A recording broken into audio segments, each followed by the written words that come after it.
GRIHA, GRIHA. GRIHA stands for Green Rating for Integrated Habitat Assessment.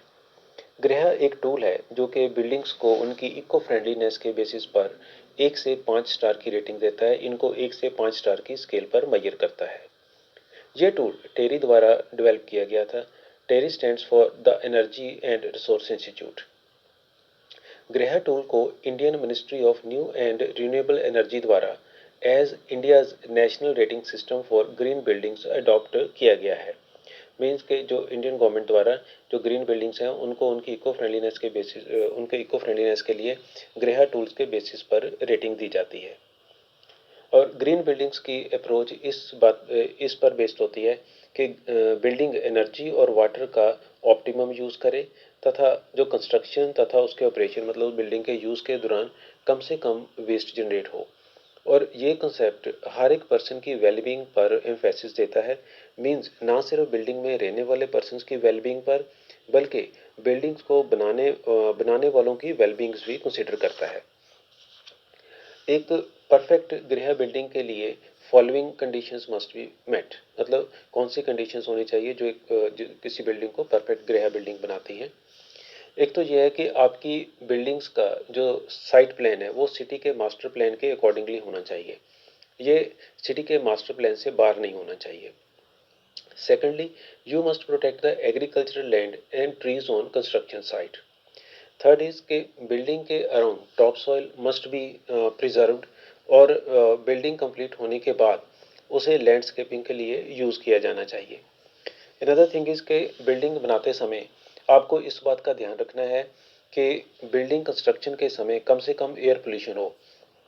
जैसे construction site पर आप barricades लगाकर dust के स्प्रेड होने को मिनिमाइज कर सकते हैं। आपकी जो बिल्डिंग है उसको बनाते समय ज़्यादा से ज़्यादा रिसाइकलेबल कंटेंट या रिसाइकलेबल मटेरियल यूज़ करना चाहिए। बिल्डिंग्स की कंस्ट्रक्शन के समय आपको बिल्डिंग्स के वर्कर्स की सेफ्टी को भी इंश्योर करना होगा। आपकी बिल्डिंग में परमिएबल या ग्रासी पेवमेंट होनी चाहिए ताकि रेन वाटर ज़मीन में परकुलेट कर सके, क्योंकि अगर फुल कंक्रीट की पेवमेंट होगी तो रेन वाटर ग्राउंड में परकुलेट नहीं कर पाएगा। आपकी बिल्डिंग में रेन वाटर हार्वेस्टिंग सिस्टम होना चाहिए। बिल्डिंग की सभी एक्सटर्नल लाइट्स को सोलर पैनल से इलेक्ट्रिसिटी मिलनी चाहिए।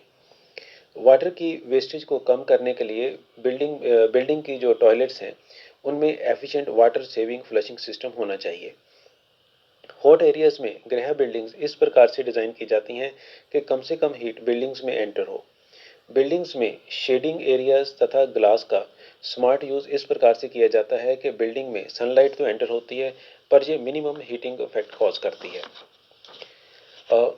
बिल्डिंग्स में सनलाइट एंटर होने के कारण जो डे टाइम में इलेक्ट्रिक लाइट्स हैं उनकी ज़रूरत कम हो जाती है। बिल्डिंग्स का डिज़ाइन इस प्रकार होता है कि बिल्डिंग्स का टेम्परेचर सराउंडिंग एरिया से काफ़ी लो रहता है। इससे एयर कंडीशनर की रिक्वायरमेंट है वो भी कम हो जाती है। एक तो ये कि इलेक्ट्रिक लाइट्स तथा एयर कंडीशनर का कम से कम यूज़ करना पड़े, लेकिन जो भी लाइट्स तथा एयर कंडीशनर इंस्टॉल किए जाते हैं वो भी बहुत इलेक्ट्रिसिटी एफिशिएंट होते हैं। गृह बिल्डिंग्स को अपनी एनर्जी रिक्वायरमेंट का कम से कम 1% ऑन साइट जनरेट करना होगा। गृह को अब एक इंडिपेंडेंट बॉडी आदर्श द्वारा मॉनिटर किया जाता है। ये body ministry of renewable energy तथा टेरी द्वारा जॉइंटली सेटअप की गई है। Thank you.